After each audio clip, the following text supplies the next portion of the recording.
За сайн байцгаана уу? За энэ удаагийнхаа мэдээллээр энэ 2025 оноос эхлээд одоо энэ 7 сараас эхлээд 26 оны бас 9-10 сар хүртэлх гарах одоо нийгмийн халамж тэтгэмжийн мөнгөний хэмжээнд гарч байгаа өөрчлөлтүүдийн тухай таад сонирхуулъя. За PNZ-CZ сайтаас авсан мэдээлэл байгаа. Одоо Чехийн аль ёсны мөнгө санхүүтэй холбоотой бүхий л мэдээлэлүүд байдаг шүү дээ, тийм ээ.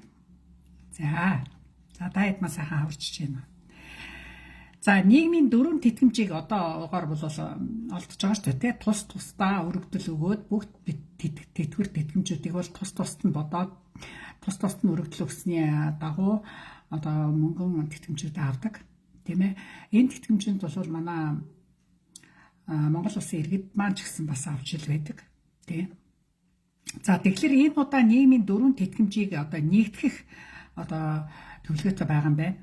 Засгаас. За тэгэхээр энийг нь бол 2026 оны одоо энэ 4 сарын 1-ээс гэдэг чинь одоо хэрэгжиж эхэлсэн байгаа бах. Тэгээ өнөөдөр одоо 15 болчихлоо шүү дээ, тий. 14 байна, тий. Тэгэхээр хүүхдийн асраагааны тэтгэмж, эцэг эхийн тэтгэмж, орон сууцны одоо тэтгэмж гэж бас байдаг, тийм ээ. За дээр нь амжиргааны одоо тэтгэмж гэж бас байдаг. За эдгээр бүх тэтгэмжүүдийг одоо нийлүүлээд нэг одоо супер давки гэсэн одоо энэ тэтгэмж нэг л удаа хүн өргөдөл өгөх боломжтой болж байгаа юм байна. За тэгэхээр нэх олон бичиг цаас бас хэмнэлттэй хүнд ч гэсэн одоо бас нар чашаа явах нь бас цагийн хэмнэлттэй. Тийм болохоор энэ бас их зүйтэй арга хэмжээ авч байгаа юм уу гэж санагдаж байна. За тэгэхээр ямарваа нэг тэтгэмж авах гэж байгаа. Тэгэхээр нэг аль магадгүй 2 юм уу 3 тэтгэмжийн одоо ийм болцыг хангасан байдаг бол энэ тэтгэмжүүдийг бол нэг л өргөдөл дээр хамруулад тэгээд авахулах юм байна. За түүнийгээ супер давки гэд нэрлэлсэн байт юм байна. За орлого хүрэлцэхгүй ядуу өрхүүдэд одоо тусгайлан туслах одоо энэ зорилготой одоо үүн дээрээ илүү одоо төвлөрч одоо энэ арга хэмжээ авч байгаа юм байна. За амжиргааны болон хүүхдийн асрамжийн одоо болон орон сууцны одоо тэтгэмж бол хуучин бол олгогддог байсан. Үүн дээр нэмэгдээд одоо хөтөлбөрийн урамшуул гэдэг одоо бонус за праци гэдэг шиг нэмэгдсэн байдаг юм байна. За бонус за праци гэсэн ийм нийлээд одоо энэ дөрвөн тэтгэмж авах нэ. За бүх тэтгэмжинд нэг өргөдөл өгнө гэж байгаа. За тэгэхээр тухайн өргөдлөө өгтөө та ямар ч байсан орлогоо мэдүүлэх ёстой юм байна. Тухайн өрх одоо хэдэн том хүн ажил хийж байгаа тийм насан турш хүмүүс хэдэн хүн ажил хийж байгаа. За тэгээд хөрөнгийн баталгаагаа гаргаж өгөх хэрэгтэй юм байна. За тэгэхээр маш их одоо боломжтой амьдралтай хэрнээ тэтгэмж аваад байж зохисгүй шүү дээ, тийм ээ. Тийм болохоор таарахгүй, тийм болохоор хөрөнгийн баталгаагаа улсаа гаргаж өгөх хэрэгтэй юм байна. За тэгээд ажил хийх чадвар тухайн хүнийг ажил хийх чадварыг болсон харгалзан үзэж эдгээр тэтгэмжүүдийг олгох юм байна. За энэ бол ерөнхийдөө бол хуучин яг л энэ нөхцлүүдээр авч ирсэн баг, тийм ээ. За тэгээд одоо энэ бонус супер давки гэдэг одоо энэ бонус апраци гэдэг нь одоо яг ямар нөхцлөөр авах нь та хэд маань илүү дэлгэрэнгүй хөтөлбөрийн товчон дээр очиод лавлгаа аваад ерөнхийдөө бол миний бодлоор бол ер нь ажил хийх чадвартай маш их сүүлийн одоо хугацаанд хэр их ажилтай байсан, хэр их ажилгүй нийгмийн халамж тэтгэвч авч ирсэн эдгээрээс шалтгаалх болов гэж ингэж бодогдоод байна. За түүнээс гадна 2026 оноос одоо хөдөлмөр нийгмийн харилцааны яам ажилгүйдлийн тэтгэмжийг нэмэгдүүлэх одоо санал оруулсан юм байна. Сенатад санал оруулсан байна. Сенат одоо хэлэлцэж байгаа. Тэгээд ерөнхийлөгч гар үсэг зурх юм бол энэ бол хэрэгжиж эхэлх юм байна.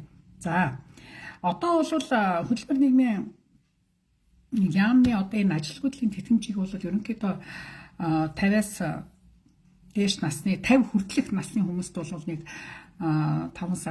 5 сарын тэтгэмж олгож байгаа шүү дээ, тийм ээ. 50-аас 55 нас хүртэл бол нэг 8 сар болоод 8 сарын тэтгэмж ажил олдлоо авдаг тэтгэмж шүү дээ, тийм ээ. Тэгээд 55-аас дээш насны хүмүүст бол бүр 11 сар хүртэл одоо ийм усаас тэтгэмж олгож байгаа. Мэдээж нас сахих тусам ажил олох нь бол хүндрэлтэй байдаг учраас эдгээр ийм зохицуултыг хийж байгаа нь ойлгомжтой. Залуу хүнийг бол дараачийн ажил бол олдсон ч их, авах нь ч их, тийм ээ. магадлал өндөр. Тийм учраас 55-аас дээш насны хүмүүст бол ажил олох нь ховор байдаг учраас 11 нас хүртлийн тэтгэмж олгох юм шийдвэртэй байдаг. За энэ нас бол насны хязгаар бол ерөнхийдөө хэвээрээ байна гэж байгаа. Харин мөнгөнд тэтгэмжэн дээр олохлоор эхний 2-3 сард мэдээж хэрэг наснаас хамаарч гэж байгаа юм тий. Цэвэр орлогын одоо 80%-ийг дундаж одоо цалингийн 80%-ийг олохоос 80%-аар одоо хэтрэхгүй байхаас одоо 65% болох юм байна. Одоо яг үндсэндээ эдгээр чинь юу авч байгаа штэ. 65%-ийг одоо авч байгаа. За тэгэхээр одоо тэр нэгэ 80 болгоё гэсэн ийм санал оруулж байгаа юм байна. За энэ батлагдаад ороод ирвэл бас мөнгөнд хэмжээ бол нэмэгдэх юм байна. Тийм багц одоо яг авч байгаа хэмжээ нь бол 65% гэж байгаа. Дундад цалингийн 65% гэж байгаа. Тэгэхээр одоо түүнийг 80 болгочих юм бол бас гайгүй нэмэгдэл орж ирэх шүү. За жишээлбэл одоо яг одоо энэ 4 сарын 24 оны 4 сарын байдлаар жишээ нь хүн 24,608 хорон авч ирсэн бол энэ хэрвээ 80% цалин аваад эхлэх юм бол 33,900 бараг 34,000 хорон авах боломжтой болно л гэсэн үг байна л да.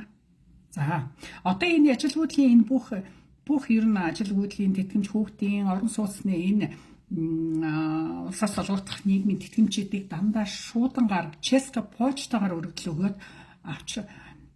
явуулах бүрэн боломжтой болж байгаа юм байл шүү.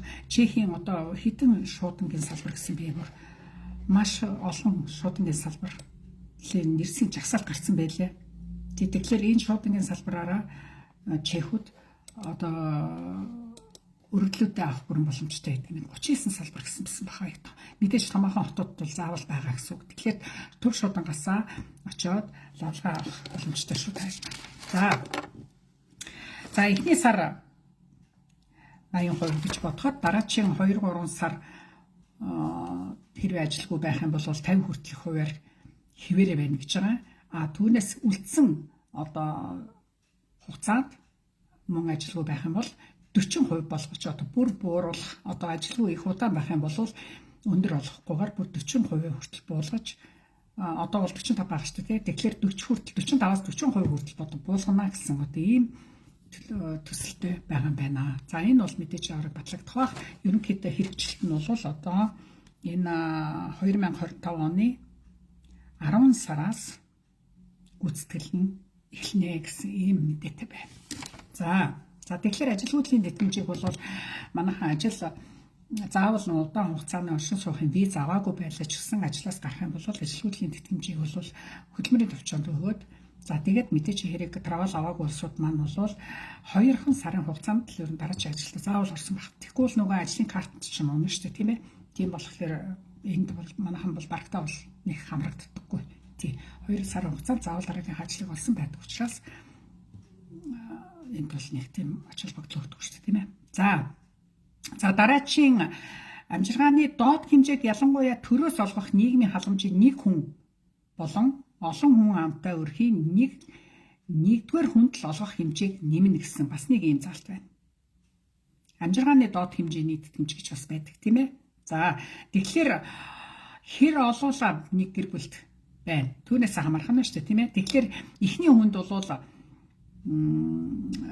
олгох одоо амжиргааны доод хэмжээг нэмнэ. Хоёрд хүнээсээ эхлээд харин эсрэгээрээ бууруулнаа гэж байна. Бууруулах замаар зохицуулалт явуулнаа гэсэн ийм захимж өөрчлөгдөж байгаа юм байна. За тэгэхээр нэг айлын 2-3 хүн ажилгүй байх юм бол бүгдээрэнд нь тэгэл их өндөр их мөнгө өгөх гэсэн ойлголттой гэсэн үг шүү дээ. Хамгийн ихний хүнд нь л гайгүй мөнгө олгодод 2-3 хүнд бол бууруулах одоо замаар зохицуулалт хийнэ л гэсэн үг байна. За тэгэхээр энэ дээр юу гэж харагдаж байна гэхээр хүн ер нь цалин сайтай байх хэрэгтэй. Тэгээд сайн ажилд орох хэрэгтэй. Ажилгүй удаан байх ашиггүй ийм л болж байгаа гэсэн үг байхгүй тийм ээ. За энэ зохицуулалт бол ерөнхийдөө 26 оны 1 сараас хэрэгжих юм байна. Мөн ерөнхийлөгчийн гар үсгийн шатн дээр явж байгаа юм байна. Зөвшөөрөгдөх. Одоо ерөнхийлөгч гар үсэг зурж байгаа бол тэгээ батлагдах ийм хэмжээнд явж байгаа юм байна. За дөрөв дахь асуудал. Ихтэй сургуульд суралцаж буй эцэг эхчүүд олгох шин тэтгэмж хүүхэд тасрах тэтгэмжийн хөдөлмөр хөлсний доод хэмжээний 3.1-д тэмцэх бөгөөд дээд тал нь 10 сар авах боломжтой болгоно гэж байна. За энэ өөрчлөлтийг бол 26 оны 9 сараас хэрэгжиж эхэлнэ гинэ. За энэ бол эх жилээс бас одоохондоо бас болоогүй юм байна. Тэгэхээр эх жил бүр хичээл эхлэхийн үеэр хэрэгжиж эхлэх юм асуудал байдаг юм байна. За тэгэхээр дээд тал нь 10 сар одоо энэ тэтгэмжийг авах юм байна. За дараагийн асуудал 5 дахь нь. За шүүхийн өмнө эцэг их тэтгэлэг төлөх шаардлагатай боловч хүүхдийн өмнө хүлээсэн үүргээ тижээн тэтгэх үүргээ огт буюу хэсэгчлэн биелүүлээгүй тохиолдолд асран халамжлах хүүхдийг санхүүгийн хувьд хангахад тусалдаг тэтгэмжийг орлуулан олгох тэтгэмж гэж байдаг. Тэр нь сарын 3,000 крон байна гэж байна. За шүүхийн өмнө тэтгэлэг төлөх гэж байна тийм ээ. За тэгэхээр шүүхээр одоо эцэг их хүүхдээ асран хамгаалах одоо тэтгэмж олгох шийдвэр гаргасан байсан ч гэсэн тэрийгэ төлдөггүй аав нар байгаа шүү дээ тий. Гэхдээ одоо тэр яг хүүхдээ асарч байгаа хүнд нь бол одоо тийм тэтгэмж бол олгодог юм байна. За тэр нэг 3,000 крон байдаг юм байна. Одоо 2025 оны 3 сарын 26-ны өдөр гэж байгаа. Өдрийн одоо мэдээлэлээр тэтгэлэг төлөх хугацааг 48 сараар гэдэг чинь үндсэндээ 4 жил авах шийдвэртэй байгаа юм байна. За гэтэл одоо тэр хугацааг 72 сар буюу 6 жилээр сунгахыг зөвшөөрсөн байгаа юм байна. За тэгэхээр хугацаанд 6 жил энэ 3,000 кроны тэтгэлгийг авах ийм хугацаа одоо тэр хугацааг ингээд хугацааг сунгацсан байна шүү дээ. Тийм ээ. За энэ шийдвэр бол харин одоохон 25 оны 7 сарын 1-ээс эхлэн хэрэгжинэ гэсэн байна шүү. Одоохон энэ онд бүр хэрэгжээд одоо энэ 7 сарын 1-ээс мөнгөнд өргөө аваад эхлэх юм байна. Хүүхдээ асарч байгаа хүнд нь олгоно гэсэн байна шүү дээ, тийм ээ. За үндсэндээ бол депутатууд бол энийг бол зөвлөлийн зөвшөөрөгдсөн. Ерөнхийлөгч батлагдсан одоо тэгээд 7 сарын 1-ээс хэрэгжинэ гэсэн байна. За дараагийн асуудал. За тэтгэврийн асуудлууд мэдээж ямар ч улс оронд бол хамгийн их мөнгө засгаас гардаг. Одоо тэтгэмж байдаг тийм ээ. Энэ жил бол Чехийн тэтгэвэр бол тэтгэмж бол 0.6%-аар нэмэгдсэн. Нэг 250 300 кроноор нэмэгдсэн шүү дээ. Тэгээд жил болгоо нэг жоохон нэмээд явдаг тийм ээ. За тэтгэвэр бол угаасаа төрөл бүрийн янз бүрийн тэтгэмж байдаг тийм ээ. Тэтгэвэр бол. За 23 оны 12 сар гэхэд одоо зөвхөн тэтгэврт улсаас Чех улсаас 55 тэрбум крон ард иргэдэд олгогдсон байдаг юм байна. 55 тэрбум крон. Яа бас их мөнгө шүү дээ. 25 онд үүнийг энэ бол одоо нэг 3 сая хүн иргэн авч байгаа гэж байгаа. Гэхдээ янз бүрийн тэтгэлэг мэдээж тэтгэмж. Одоо групп өндөр нассан гэж өсөн шиг юм байдаг шүү дээ тийм ээ. За эдгээр тэгэхээр тэтгэвэр тэтгэмжийн асуудал бол мөн л ялгаагүй одоо энэ бол нэмэгдэнэ. Жил болгон жоохон нэмэгдэж явна гэж байгаа. За ийм өөрчлөлтүүд байгаа юм байна. Тэгэхээр та хэд маань ерөнхийдөө янз бүрийн тэтгэмжинд одоо хамрагдаж байгаа монголчууд маань бол өөрчлөлтүүд ерөнхийдөө бол жил болгон одоо энэ мөнгөний инфляцаас болоод эдийн засгийн хямралаас болоод янз бүрийн асуудлаас болж ер нь мөнгөний тэтгэмжүүд бол жоохон нэмэгдэж байгаа нь ойлгомжтой тий. Тэгээд ойлгохгүй мэдэхгүй эсвэл өргөдөл өгч байгаагүй юм авч байгаагүй хүмүүс байх юм бол хөдөлмөрийн товчон дээр очиод энийг асуух хэрэгтэй. Лавлаж хилтэй хүн дагуулад очих нь хэрэгтэй зөвтэй байх. Тэгээд та хэд маань одоо даангуу орон сууцны нэмэгдэл гэж яриад байна шүү дээ тий.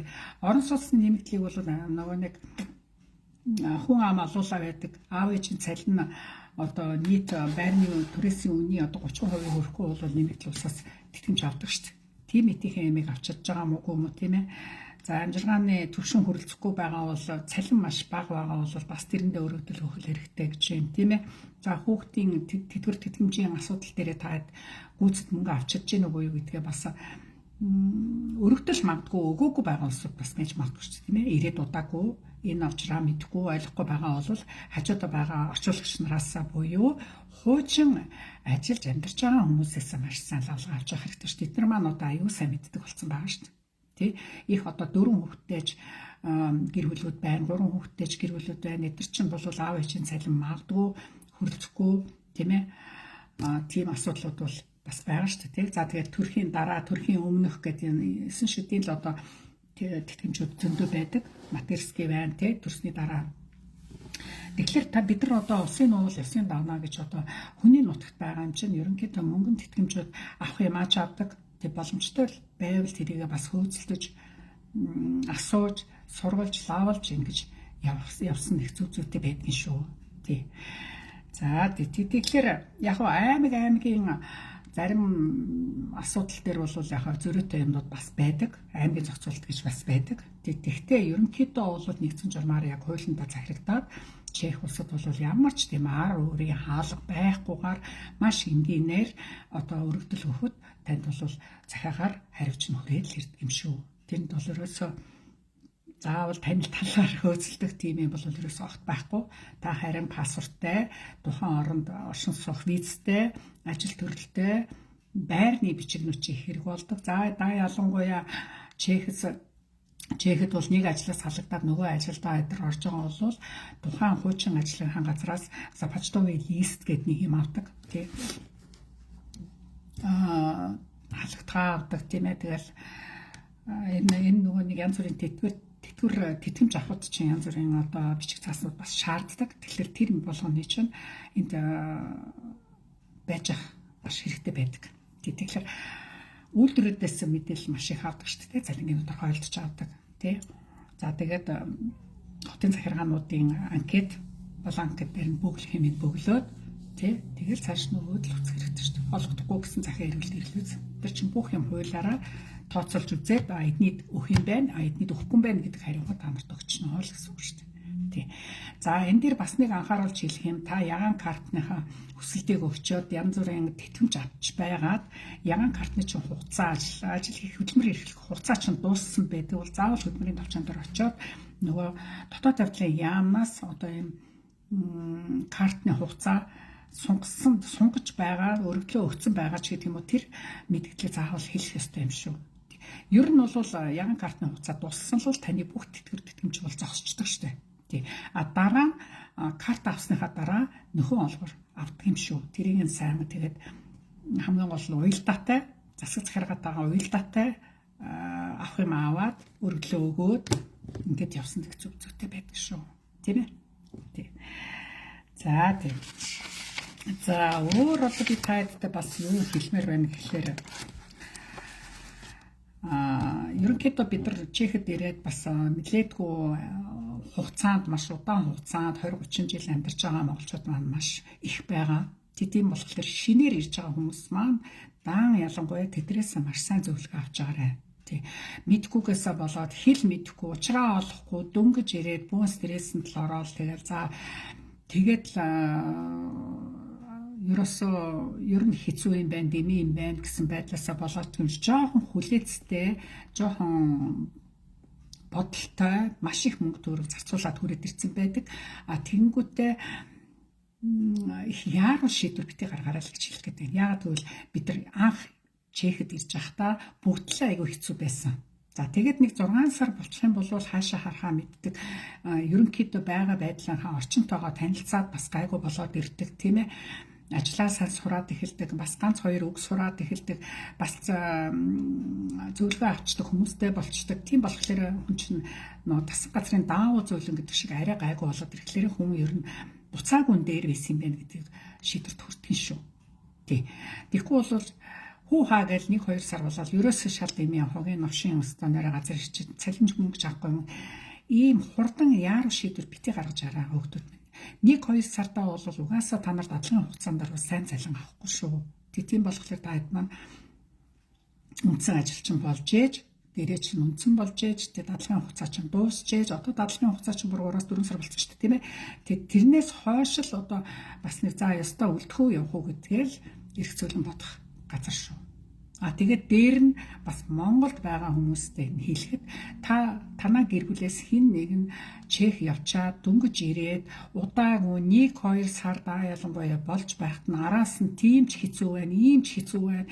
Тэнд ч нэг нь өвдчлээ, энд ч хүүхд чинь ингэчлээ гэд ингээд сэтгэл санааны дарамт буюу мөнгөний дарамт битгий үзүүлж байгаа ч л гэж ингэж хүсэх байна. Яагаад гэвэл танаа гэр бүлээс ирсэн хүн ч ихэд эренгүүтээ шууд их мөнгө олж эхэлдэг юм шүү. Тий. Дадлага хугацаанд бол ерөөсөө айлгтай цалин автгүй маа. Ажлаа суртлаа олол үйлдвэртээр болгон тэгж их мөнгө өгөхгүй. Тий. Норма хийж амжихгүй. Тий, ажлаа сайн сурахгүй, хэлээ сайн сурахгүй, тийм байгаа хүнд ер нь яаж айлгтай цалин авах вэ, тийм ээ. Тийм болохоос Монголд үлдсэн хэд маань таад маань нэгэн л хүнээ явуулж байгаа сэтгэл зүйн одоо бэлтгэлтэй нэг хэсэг тэр хүнийг амар тайван байлгаж бас нэг хөлөө олсон бас амар байлгаарай л гэж би хүсэх байна. Тэгэхгүй бол ирээл дуудаад л за энэ чинь ч болохоо ажиллаа, тэр чинь ч болохоо ажиллаа гэж дуудахлаа тэр хүн чинь угаасаа стресстэй яахаа мэдэхгүй энэ хүний нутагт нэг ч таних хүнгүй баахан учир мэдэхгүй ийм газар ичгсэн байгаа хүн дээр нь Монголд байгаа зовлон жаргалыг яриад тэр хүний улам стресст оруулж улам одоо за одоо бүр болохгүй буцаадаа л гэсэн ийм шийдвэр төрж байгаа шүү хүмүүс. Тий. Түүнд оруулж тэр хүнийгээ бас нэг хөлөө олтол нь бас нэг сэтгэл санаагаар дэмжээд тийм ээ. Тэгээд бас хөлөө олчих юм бол тэр хүн чинь угаасаа буцаад таад маань өчнөө хөрөнгө оруулалт хийдэг шүү дээ. Одоо Чехэд байгаа, Европод байгаа, ер нь гадаадад байгаа хүмүүс Монголд ямар их хэмжээний хөрөнгө оруулалт оруулдаг вүлээ? Бид нар мэднэ шүү дээ. Ямар их хэмжээний доллар одоо Монгол руу бид нар явуулдаг вүлээ? Ямар их хэмжээний ачаа явуулдаг вүлээ? Тийм болохоор танаа гэр бүлээс нэг хүн ч гэсэн энд ирээд хөлөө олчих юм бол та нар нэг ихний хэдэн сар тэр хүнийг зовоохгүй, зулгаахгүй байж ээж хөл дээр нь босгоцсон дараа ололт тусламжаа гүйтгэлийн бааз тэр үл тэр та нарын гэр бүлийн асуудал тийм ээ. Тийм болтол айхтар тийм сэтгэл санааны дарамт бит үзүүлж байгаа ч яэл гэж хэлмээр байна. Тийм. Энэ бол одоо хэлхээс өөр аргагүй байх юм. Тийм. Нэгдүгээр. За хоёрдугаар бас захих юм ерөөсөө маш их аригталт ихтэй хүмүүсээ сүүлийн үед ер нь их явуулдаг болжээ. За энэ юу гэж тэгэхээр ер нь Монголд ингээд айгүйх архиугаад байгаа юм чи энийг ерөөсөө ингээд Чех рүү явуулчих юм бол бас нэг тэндээ очиод бас айгүй орчин нуур болоод тий хүрээлэл нуур болоод арай айгүй болчих болов гэж сайнар бодвол тэгжэл явуулдаг байх. Гэхдээ тийм амар тэр хүн чинь өөрчлөгддөггүй юм байна. Энд ирээд бол бас хэцүү байдалд орчдөг. Архиудаг хүн чинь тэгээ энд ирээд уугаад хажуу хавиргандаа зүгээр мөрөөрөө ажил хийж байгаа хүмүүст очиод гай болоод чадаад идэг юм байна. Хэл амаар янз бүрээр дормжлоод байдаг юм байна. За тэгээд тийм одоо ёс суртахууны хүмүүжлгүй байдлууд их гардаг учраас ер нь бол хүний нутагт ажил хийх гэж амьдралаа сайжруулах гэж ирэхгүй бол нааша хүнээ явуулах гэж хэрэггүй болов гэж ингэж зөвлөхөр байна. Ягаад гэвэл энэ маш их хэмжээний мөнгө зарцуулчихдаг та нар тэр хүнийг явуулах гэж тэгээ буцаад тэр зарлага олж авч чадаагүй цалин мөнгөнд хүрээгүй байгаад буцаад архиуж байгаа хүнийг үйлдвэрлэдэггээр зүгээр л халаа хийчихдэг. Тэгэд халаа хийсэн дараачийн ажилд бол энэ чинь бол Чехэд бол зөвхөн Монгол биш шүү дээ. 10 мянган Монгол байна. Хоорондоо зүгээр л ам хамаад амжаад энэ чинь архиудаг. Тэгэхээр дараачийн ажилд бол орчуулагч нар бол боли өөрийнхөө архичин яа гэж хаад дараачийн архичин авахыг хүсэхгүй. Тийм болохоор Монгол буцхаас өөр аргагүй болдог. Тэгэхээр танаа ядж байгаа эдийн засагтай гэр бүл нэг тийм хэцүү хүнээ явуулах гэж өчнөө мөнгө төгрөг зарцуулчаад буцаад тэр хүнээ явуулна гэдэг чинь дахиад онгоцны зардлын тэрийн төлхөл бол тэр хүнээ буцаахаас боломжтой гаргалтай байж тийм ээ. Тэгэхээр тийм эти юмн дээр та хэд маань бас бүтгүүлэхтэй асуухад бол муу зурс байна уу байхгүй л гэждэг. Яг үнэндээ бол энд ирээд бас янз бүрийн асуудал гаргаж байгаа хүмүүс маш их байна шүү. Аваа хүүхдээ маш их зодох юм. Одоо тийм бити гаргаж байгаа ч ял гэж үсгэмээр байна. Тий. Зүгээр одоо энэ хуучин амьдарч байгаа хүмүүсээс маш их ичж амьдрах хэрэгтэй байна. Тэдгээрээс маш их суралцах хэрэгтэй байна. Ямар хичээж ээж хүний нутагт бид нар 5 цаас олдгийг л ойлгочих юм бол бас их зүгээр юм байгаа юм да. Тийм. Балчгнаад яваад байвал буцхаас өөр арга байхгүй. Тийм.